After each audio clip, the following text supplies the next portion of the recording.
அளவிற்கு ஒரு பெரிய கட்டுக்குள்ள நான் மாட்டிட்டேன், நான் வெளியே வர முடியாது, இது ரொம்ப ஆபத்தான ஒரு இடம், எப்படி நான் வெளியே வருகிறது?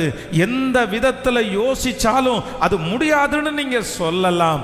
ஆனால் ஆண்டவர் மட்டும் இன்று வாக்கு கொடுக்கிறார், உன்னை நான் மெதுவாய், உன்னை லகுவாய், ஆமென். இஸ்ரவேலுடைய சிறையிருப்பை ஆண்டவர் திருப்பும் போது அவர்கள் சொப்பனம் காண்கிறவர்கள் போல் இருந்தார்கள்.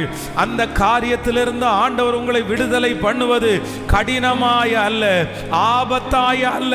கர்த்தர் மெதுவாய் லகுவாய் நம்புறவங்க கைகளை மேல தட்டி உதவி செய்கிற கண்மலை, முழு பலத்தோட கரங்களை தட்டி ஹல்லேலூயா ஹல்லேலூயா. எத்தனை பேர் ஆமோதிக்கிறீர்கள்? அதனால சோர்ந்து போகாம ஆண்டவரிடத்துல